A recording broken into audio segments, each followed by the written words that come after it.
Hey, good morning, everybody. This is Jason Stallings. Welcome to the Artifice Podcast. And today I want to talk to you a bit about a recent painting that I made called Sabia, and in brackets, Dissonance.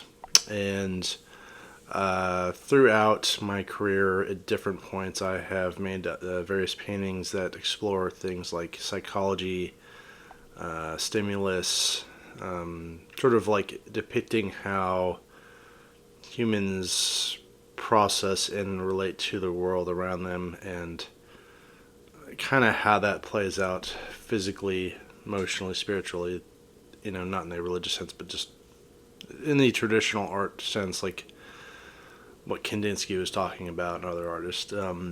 Also, like this gets into the realm of surrealism, but the painting Presence that I did, that I started in 2009, finished much later, somewhere in like 2015 to 2017, somewhere in that area.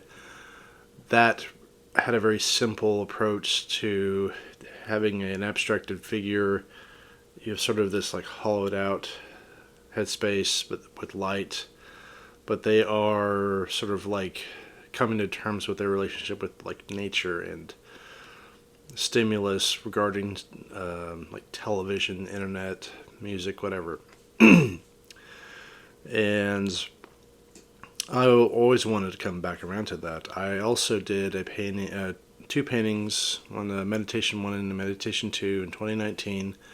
That was a very like raw and uh, kind of intuitive pair of paintings that kind of deal with anxiety and stress and seeking some kind of healthy, uh, adaptive like coping mechanisms through things like meditation. And last few years, I have been, as I'm getting older, focusing a lot on health. Started CPAP therapy for sleep apnea. I was having some issues with memory.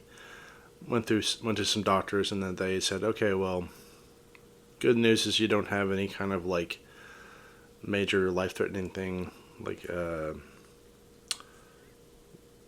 dementia, but you have sleep apnea, which commonly affects things like memory. Also, I've always had ADHD, and that's something I've had since my whole life, since a young child, and my family has it. So there's like a lot of these different things. Like those are going on in the background, um, just for like personal context. Doesn't necessarily have too much to do with the painting, but kind of informs where I'm at. So doing things like this, going into therapy to like just work on general mental health and well-being. Um, that's kind of been the direction I've been going, and I found that some of the paintings that I've made recently have really been informed by that, and increasingly the level of sophistication and the direction of it has gradually become more positive. But Sabia is probably one of the more like successful experiments, so to speak, because like these paintings have become very experimental. Don't plan on doing that full long term, but at the time it was more of a thing like, okay, well, like as an artist, you don't want to get stale. You want to stay consistent in your vision and your style and your exploration, but the idea is to kind of experiment to just stay fresh and keep your art interesting to you and to your viewer. So things like that are in service of that. So the when I was making Sabia, I was watching a video about music, and this video about Brazilian history and Bossa Nova came up, the Tropicala, and it got into this really interesting history about originally in the 40s and then later in the mid 1960s, Brazil kind of went through a period of about 20 years after 1964, I believe, being an authoritarian government. Uh, so if you want to learn more about that, you can kind of watch the video that's linked in the description and in the article itself. But one thing that really stuck out to me was that the government at the time was basically mandating that artists and musicians make effectively like fluff and music that portrayed life in Brazil as being positive and nothing to see here, nothing going wrong.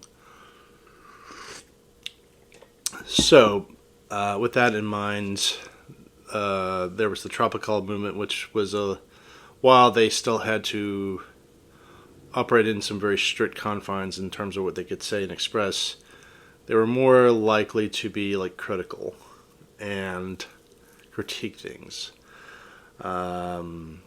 Whereas mainstream bossa nova artists like Gel Gilberto had to really he even had to leave Brazil for a while. But he made this song Sabia, which has very mandated kind of hey, everything's great, we're on the beach, beautiful women, sun, tan, nothing wrong. But the chords and the discordant dissonance in the music kind of tells subtly a different story. So something about that was interesting to me. With this painting, I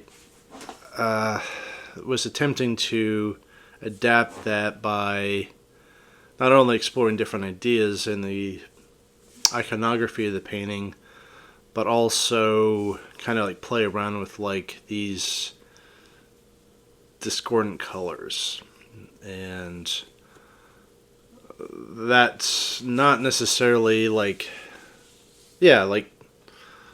there are things that you can read into the painting and things that I am exploring, but because I have felt this extreme pressure as a lot of our other artists over the last few years, primarily through financial means, but also now likely even more and more through better force, basically.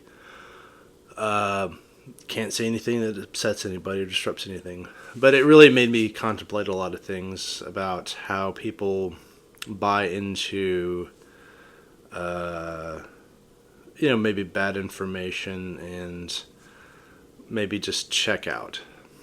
And in both of those instances, there's kind of a danger that I wanted to bring light to. But, nothing to do with any kind of current events. But that being said, I find the idea that there's more to dig into. There's a book. Hold on one second.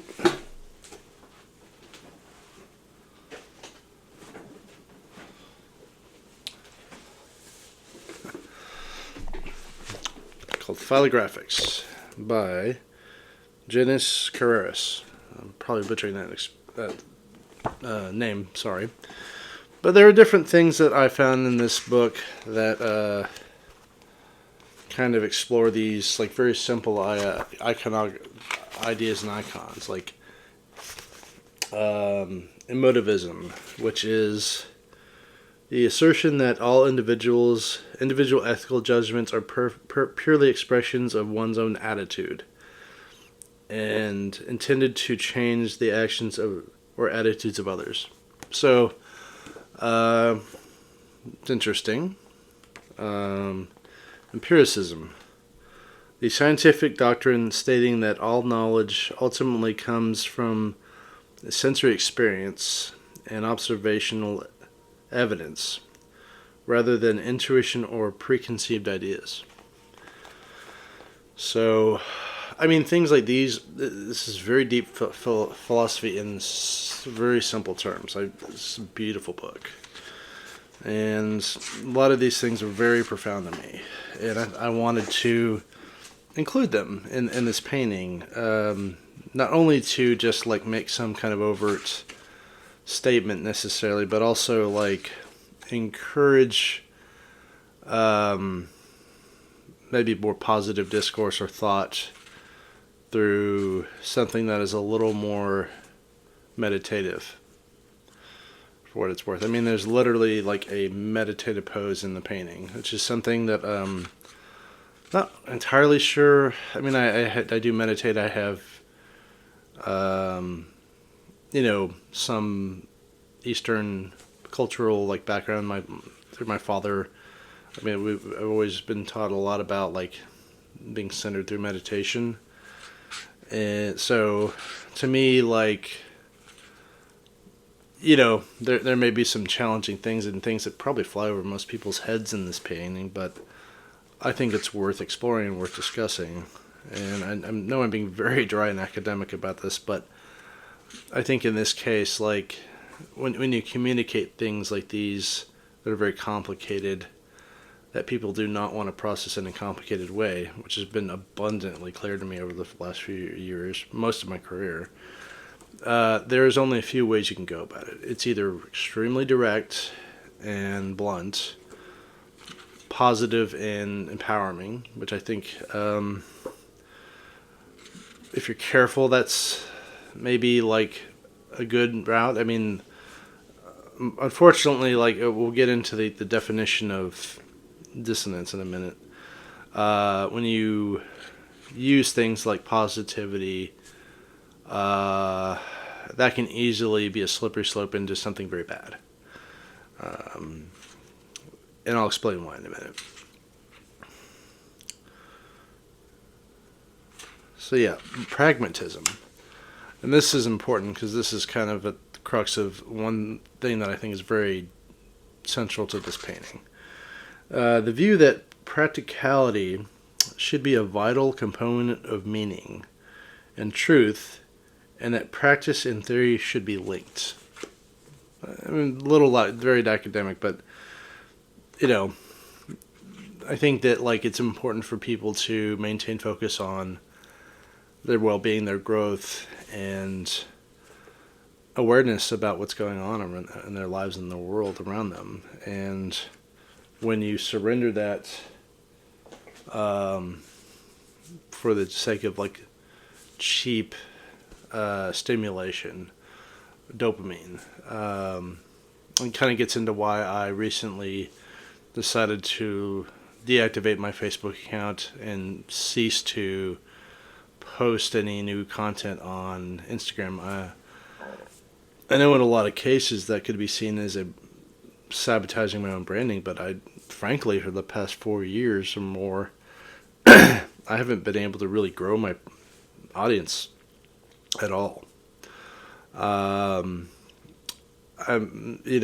probably done some things that unintentionally sabotaged, like following too many people, but like these are things that like these platforms don't actively educate people on, and frankly they've become less and less transparent over time, and that gets into like their content moderation and information. If you look at events around the world and even inside our own country, these things have been exploited to kind of maybe dumb people down a little bit and make them act against their own best interest. Other countries, they've led to acts of extreme violence, more extreme than you might think. But so getting into the whole definition of dissonance, in a nutshell, it's this whole idea that like you have two thoughts and they conflict with each other, and in a sort of like effort to achieve comfort, you begin to block them out. I'm going to look at a more academic definition to make sure that I'm correct about this.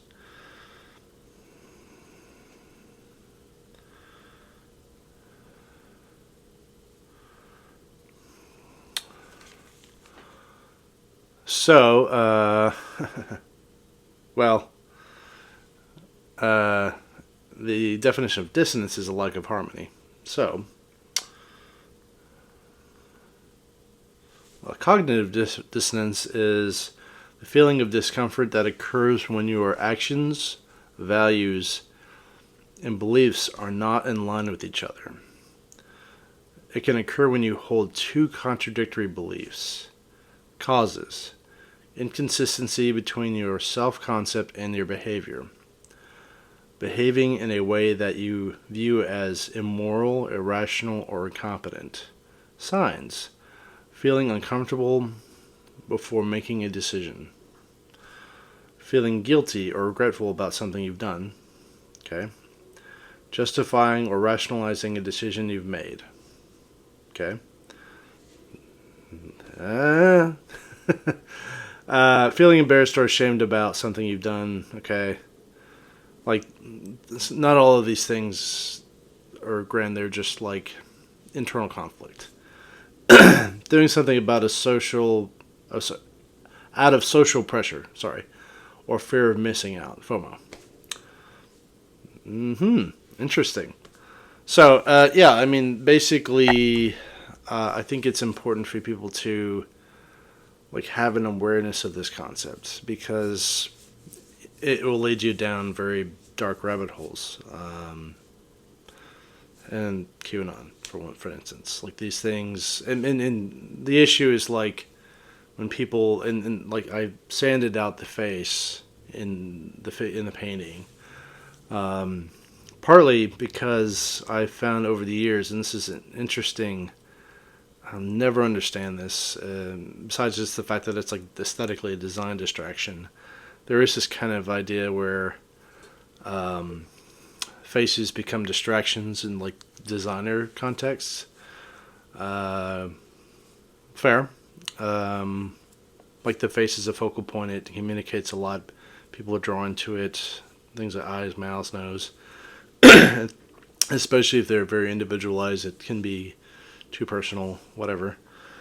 So there's that. But like this idea in this painting that this person's personality, their cognition, and their mind are kind of wiped, but the rest of them and their spirit is there in some manner.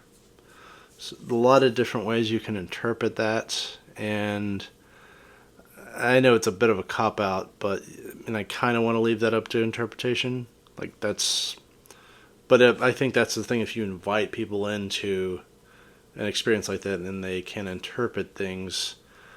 Part of why I intentionally make so much in this painting very vague.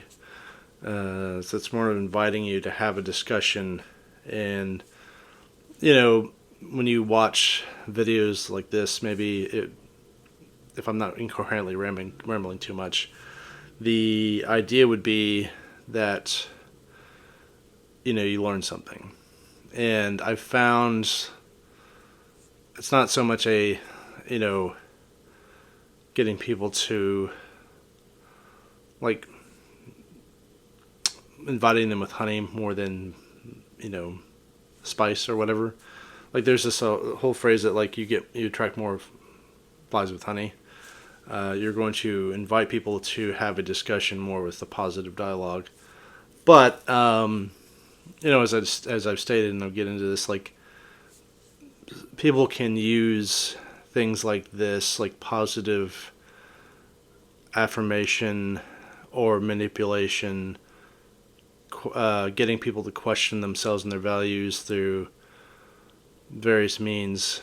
And cognitive dissonance plays a role in that, in the sense that they can begin to question their own reality, buy into things at a certain point without their own awareness, that are very harmful or exploitative. This plays out in things like cults, conspiracy theory, threads and websites, QAnon, various other things that kind of get into basic, multi-level marketing schemes. That's a big one. Basically, like these things that are saying, well, hey, here's community. Here is something that makes you feel comfortable and, resolves all these conflicts you have going on inside you. With nice, easy, fluffy words or things that flatter you. Those can lead to very dangerous ideas. And I don't want to get too deep into it, because just like climate we're in. But I think if you read the article and you've kind of followed what I'm talking about, you kind of get the idea. Anyway, really happy with this piece. Well, I'll do some more, experimental things like these that deal with cognition and thought. Oh, another one I did, another couple things before I end this.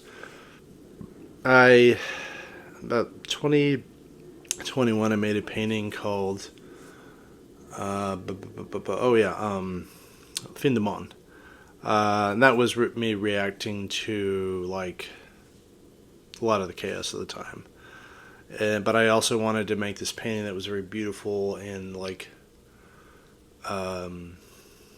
there's a lot of deep, rich colors in it that are appealing, but, like, it is literally about somebody, like, dealing with high anxiety and hypervigilance.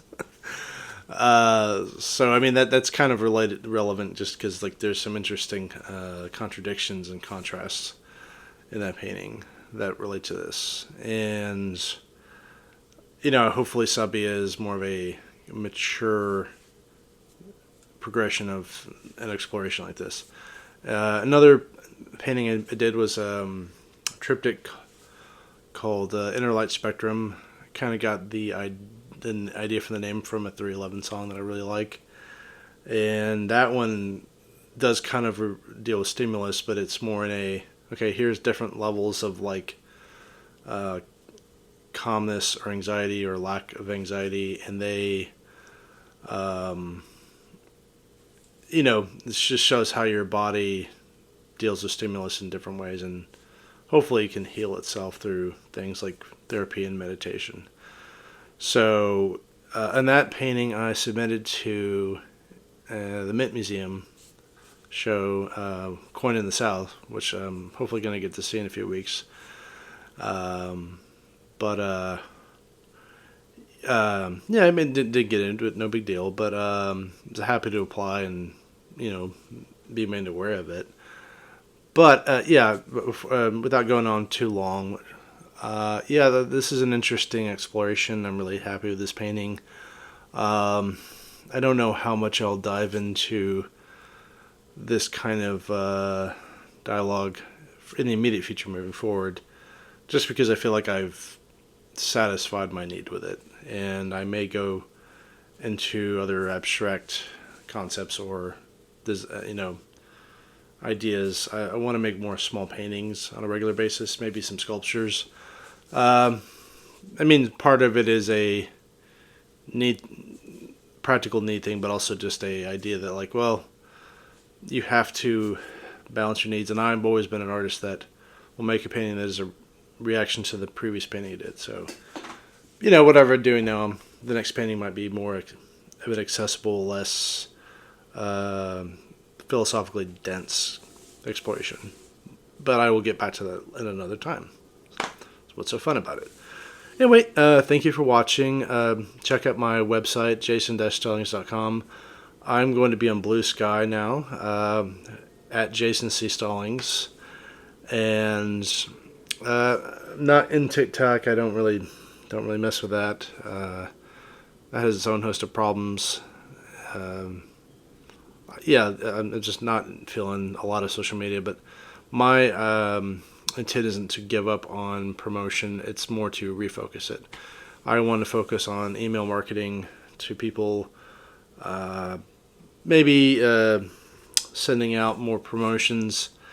I may have a show coming up in the next few months. I haven't really solidified the plans yet. That's been a long kind of process, so I will definitely let everybody know when I have more information on that. I appreciate you getting through this much of the video and going on this journey with me, and talk to you soon.